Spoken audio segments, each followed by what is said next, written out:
Dear students, welcome to the online classes of microbiology. Today I will explain you about mycoplasma. तो mycoplasma यहाँ पे आप structure देख सक रहे हैं। ये प्लियोमॉर्फिक है, इसके कई स्ट्रक्चर, ये कुछ सीलिया लाइक होते हैं, कुछ राउंड शेप्ड स्ट्रक्चर है। तो आज हम माइकोप्लाज्मा की बात करते हैं। इसको आपने सुना होगा, इसका नाम PPLOB है, प्लेरो न्यूमिनोलाइक ऑर्गेनिज्म भी इसको कहते हैं। तो शुरू करते हैं आज का लेक्चर माइकोप्लाज्मा में। तो सबसे पहले बात करें, अगर ये है क्या, actually this is the smallest free living bacteria. ये सबसे छोटा फ्री लिविंग बैक्टीरिया है और समटाइम ये पैरासिटिक भी होता है। तो इसकी सबसे बड़ी बात है, it do not have a cell wall.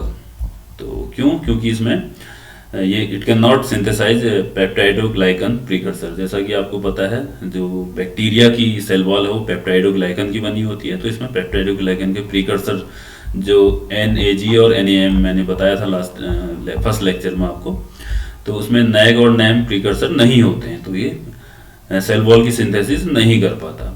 तो इसके कारण होता क्या है, ये उन एंटीबायोटिक के अगेंस्ट रेजिस्टेंट होता है जिसमें जो सेल वॉल में इफेक्ट करती हैं। लाइक पेनिसिलिन है, तो ये सेल वॉल को इफेक्ट करती है, तो लेकिन माइकोप्लाज्मा में कोई असर नहीं करेगी। और जो इसकी सेल मेम्ब्रेन है, it contain the sterol, and sterol होने के कारण ये सस्टेबल होते हैं। इसके अगर आप डिटर्जेंट से ट्रीट करें इसको, तो ये लाइज हो जाती है इसकी सेल। तो जब हाथ धोने के कई फायदे हैं आपको, आप आजकल बार बार हाथ भी धो रहे हैं या सैनिटाइज कर रहे हैं, तो साबुन से हाथ धोना सबसे अच्छा माना जाता है, क्योंकि इसमें not only this mycoplasma but other microbes can also be lysed. क्योंकि जो डिटर्जेंट की कैपेबिलिटी होती है वो क्या करती है कि आपके जो माइक्रोब्स हैं आपके हाथों में, जो आप देख नहीं सकते, उनको उनकी सेल मेम्ब्रेन पे इफेक्ट करती है। सेल मेम्ब्रेन बननी होती है जनरली लिपिड की, तो लिपिड एक्चुअली डिजोल्व हो जाता है डिटर्जेंट में। तो आपको बार बार हाथ धोने के लिए इसीलिए कहा जाता है कि ये जो लिपिड की मेम्ब्रेन होती है, इधर माइकोप्लाज्मा या बैक्टीरिया या फिर किसी भी वायरस की जो मेम्ब्रेन होती है, तो वो लिपिड की बनी होती है। तो उस लिपिड को डिजोल्व करने के लिए आप डिटर्जेंट या साबुन से हाथ धोते रहते हैं बार बार। थर्ड चीज है, इसमें स्लो ग्रोइंग है और फैकल्टेटिव एनारोबिक पैरासाइट टाइप का ऑर्गेनिज्म भी है mycoplasma. Do not stain by ordinary methods. इसकी अगर मॉर्फोलॉजी की बात करें, as I already discussed, it is highly pleomorphic. Pleomorphic means इसके कई शेप का होता है, जैसे कुछ राउंड शेप होते हैं और कुछ ब्रांच हेलिकल फिलामेंट भी होते हैं। And most species differ from vast majority of bacteria. अलग बैक्टीरिया से अलग क्यों है, क्योंकि इसमें सेल वॉल नहीं होती, और दूसरा इसको स्टीरोल चाहिए ग्रोथ के लिए। अगर आप इसको लैब कंडीशन में ग्रो करना चाह रहे हैं तो इसको स्टीरोल में ग्रो करना पड़ता है। तो ये अन्य बैक्टीरियाओं से अलग है। तो यहाँ पे आपको इमेज दिखाई गई है, this is scanning electron microscopy image है, और यहाँ पे इसकी जनरल एक सेल माइकोप्लाज्मा सेल है जिसमें आप देख रहे हैं there is no cell wall, और जो इसकी सेल मेम्ब्रेन है ये 3 लेयर्ड होती है। और इसके अलावा इसमें DNA आपका साइटोप्लाज्म में पड़ा रहता है, क्योंकि प्रोकैरियोटिक सिस्टम है तो न्यूक्लियस नहीं होता। राइबोसोम भी 70S टाइप का होगा। कुछ सॉल्युबल RNA यहाँ पे देख सकते हैं। तो इसका सेल का स्ट्रक्चर है। अगर हम इसकी जेनेटिक्स की बात करें, तो ये सबसे छोटा मैंने बताया कि बैक्टीरिया है, तो इसका जीनोम भी सबसे छोटा है। अभी तक का जितने भी प्रोकैरियोट्स के जीनोम की बात करें तो सबसे छोटा जीनोम माइकोप्लाज्मा का है। जीनोम होता क्या, अभी आपने सुना होगा, जीनोम जो जितने भी क्रोमोजोम हैं, जितने भी जीन्स आपके, whole content of DNA actually is genome now. जो previously haploid set of chromosome को जीनोम कहते थे, लेकिन अभी डेफिनेशन चेंज हो गई। तो total DNA content of any living organism is called genome. तो इसके जीनोम की बात करें तो इसका genome size about 5 to 10 × 10⁸ dalton का होता है। और GC कंटेंट, इसमें एक्चुअली आपका जीनोम या जो जीन है या न्यूक्लियोटाइड है, 4 बेसिस से मिलके बना होता है, ATGC। तो G + C का कंटेंट इसमें केवल 23 to 41% ही होता है, यानी कि 50% से कम है। तो ये हाई AT रिच इसका जो जीनोम है, इसको आप बोलेंगे AT रिच जीनोम है इसका। And recently complete genome of mycoplasma genitalium. अगर माइकोप्लाज्मा एक जेनिटेलियम इसकी एक स्पीसीज है, तो इसकी बात करें तो ये इसका जीनोम रिसेंटली सीक्वेंस किया गया है और इसका जो जीनोम साइज है that is only 580 kilo bases और it appears they have only 482 genes. अगर ह्यूमन जीनोम की बात करें तो ह्यूमन जीनोम में अबाउट 46,000 जीन्स हैं, लेकिन इसमें केवल 482 जीन्स हैं। और इसके actually it seems that not many genes are required to sustain a free living existence. तो फ्री लिविंग एग्जिस्टेंस के लिए बहुत ये भी देखा गया है कि बहुत ज़्यादा जीन इसके इन्वॉल्व नहीं रहते इस 482 जीन्स में भी। और अगर बात करें इसकी हैबिटेट की तो mycoplasma can be saprophytes, commensal और parasitic and many are pathogen of human and plants. तो अगर हम इम्पोर्टेंट ह्यूमन पैथोजन की बात करें तो माइकोप्लाज्मा में जो मेनली 4 इसके स्पीसीज हैं जो ह्यूमन में पैथोजन है। तो सबसे पहला जो मेन है माइकोप्लाज्मा निमोनी, तो इसको एडम्स एजेंट या पीपीएलओ भी कहते हैं, that is pleuropneumonia like organism. तो पीपीएलओ कहते हैं हम माइकोप्लाज्मा निमोनी को। दूसरा है mycoplasma hominis, then mycoplasma genitalium and ureaplasma urea लाइटिकम।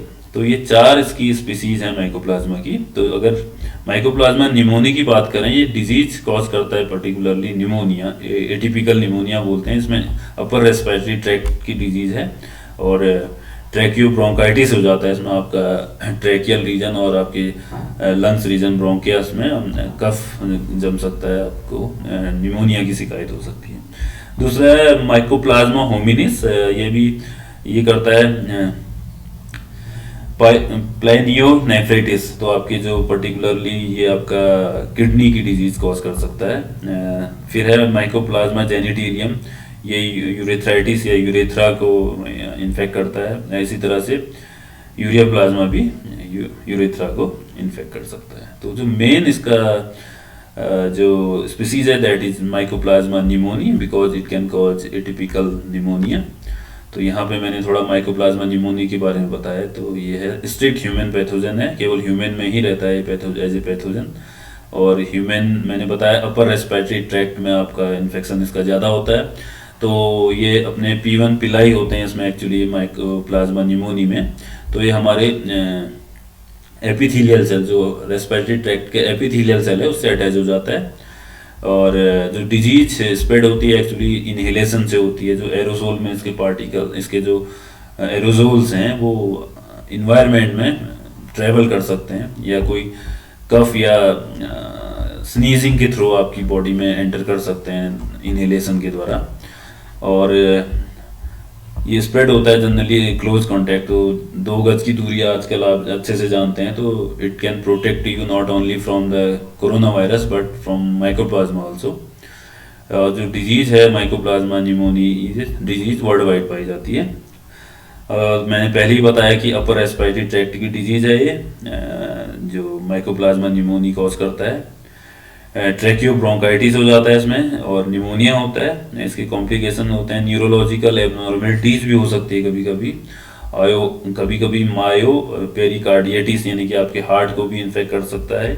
और हीमोलिटिक एनीमिया भी हो जाता है, क्योंकि कभी इतनी ज़्यादा मात्रा हो जाती है तो एनीमिक हो जाते हैं। हमारे ब्लड में भी अगर इसकी ज़्यादा सेल्स ग्रो होते हैं तो आपके आरबीसी को भी डैमेज कर सकते हैं। तो ये इतना कॉम्प्लिकेशंस माइकोप्लाज्मा निमोनी के कारण हमारी बॉडी में हो सकता है। अब सिम्टम की बात करें, एटिपिकल निमोनिया, जो जनरली जो निमोनिया होता है that is infection of Streptococcus pneumoniae. लेकिन जो एटिपिकल निमोनिया, जो typical pneumonia that is because of Streptococcus pneumoniae, और जो एटिपिकल निमोनिया है वो आपका माइकोप्लाज्मा निमोनी के कारण हो रहा है। तो इसका जो सिम्टम्स हैं, जनरली इंक्यूबेशन पीरियड 2 से 3 वीक है। जब आपको इन्फेक्शन होने से फर्स्ट सिम्टम दिखने में 3 वीक तक का समय लग सकता है आपकी बॉडी में। इसमें फीवर होता है, हेडेक होता है और नॉन प्रोडक्टिव कफिंग हो सकती है। रेस्पिरेटरी सिम्टम में इसमें रेडियोलॉजिकल साइन प्रीसीड सिम्टम हो सकते हैं। अब रेडियोलॉजिकल कभी कभी आपको अल्ट्रासाउंड कराने तक की भी नौबत आ सकती है। ऑर्गेनिज्म आपकी बॉडी में कई लंबे समय तक रह सकता है और इतना फेटल नहीं है, लेकिन ये जितना स्ट्रेप्टोकोकस निमोनी के कारण जो निमोनिया है वो ज़्यादा फेटल है। अब इसकी डायग्नोसिस की बात करें, डायग्नोसिस मीन्स किसी पेशेंट को ये डिजीज है ये निमोनिया किसके कारण है, माइकोप्लाज्मा के कारण है या आपका स्ट्रेप्टोकोकस निमोनी के कारण है। तो उसके लिए आप दो चीज़ें करते हैं, एक तो आपका स्पेसिमेन कलेक्ट करते हैं या तो रेस्पिरेटरी सिक्रीशन के थ्रू, आपके नेजल सिक्रीशन से, जैसे आजकल कोरोना का केस में ले रहे हैं वैसे ही इसमें सैंपल लिया जाता है। दूसरा आपके ब्लड सैंपल यानी कि सीरम सैंपल लिया जाता है। तो इसमें जो स्पर्टम या थ्रोट वॉशिंग ली जाती है उसको आप लैब कंडीशन में ग्रो कर सकते हैं, कुछ स्पेशल मीडिया में ग्रो कर सकते हैं लैब में, और 2-3 वीक तक आपके लैब कंडीशन में ग्रो हो जाता है और उसकी सेल की मॉर्फोलॉजी देख के आप पता लगा सकते हैं कि ये आपका माइकोप्लाज्मा निमोनी है। दूसरा जो है वो सीरोलॉजिकल टेस्ट। सीरोलॉजिकल टेस्ट तब होता है जब आपके ब्लड में बहुत ज़्यादा मात्रा में इसकी स्ट्रेप्टोकोकस जब ये माइकोप्लाज्मा निमोनी के सेल्स बहुत ज़्यादा बॉडी में आ जाएं तो उसके एंटीजन के अगेंस्ट आपकी बॉडी में एंटीबॉडी बनेगी। वो एंटीबॉडी बनती क्या है, ब्लड के प्लाज्मा में। तो प्लाज्मा आइसोलेट किया जाता है। प्लाज्मा से आपका एक्चुअली सीरम की बात करें, सीरम का प्लाज्मा आपका लिया जाता है तो उसमें एंटीबॉडीज होती हैं। तो इन एंटीबॉडीज को पता लगाने की एक मेथड होती है ELISA, that is enzyme linked immunosorbent assay. तो एलाइजा के बारे में मैंने आपको शायद 3rd सेमेस्टर में भी या 1st सेमेस्टर में आपको पढ़ाया है। तो एलाइजा मेथड जो सीरोलॉजिकल टेस्ट के लिए, एलाइजा मेथड काफ़ी इम्पोर्टेंट है। कुछ इसके नॉन स्पेसिफिक टेस्ट भी होते हैं जैसे स्ट्रेप्टोकोकस एग्लूटिनेशन टेस्ट, क्योंकि स्ट्रेप्टोकोकस और माइकोप्लाज्मा निमोनी लगभग सेम एग्लूटिनेशन टेस्ट दे सकते हैं, तो कभी कभी ये आप कर सकते हैं। और कोल्ड एग्लूटिनेशन टेस्ट भी होता है। तो ये तो हो गई डायग्नोसिस की बात। एक बार डायग्नोस हो गया तो आपको ट्रीटमेंट, आपको पता लग जाएगा कि ये स्ट्रेप्टोकोकस निमोनी के कारण हो रहा है या माइकोप्लाज्मा निमोनी के कारण। तो उसके ट्रीटमेंट की बात करें तो माइकोप्लाज्मा निमोनी का ट्रीटमेंट टेट्रासाइक्लिन एक एंटीबायोटिक है या एरिथ्रोमाइसिन। तो ये 2 एंटीबायोटिक इसमें काफ़ी इफेक्टिव हैं। लेकिन मैंने पहले ही बताया आपको कि जो सेल वॉल सिंथेसिस को इनहिबिट करने वाले एंटीबायोटिक्स हैं लाइक पेनिसिलिन, तो पेनिसिलिन इसमें कोई असर नहीं करेगा। तो आपको ऐसी एंटीबायोटिक चूज करनी होती है जो सेल वॉल सिंथेसिस को इनहिबिट ना करे, क्योंकि इसमें सेल वॉल होती ही नहीं है। तो टेट्रासाइक्लिन और एरिथ्रोमाइसिन इसके मोस्ट इफेक्टिव एंटीबायोटिक्स हैं माइकोप्लाज्मा निमोनी के against. So that's all about today's lecture. Hope you have enjoyed. Next time कुछ नया टॉपिक शुरू करेंगे। Till then bye bye, take care.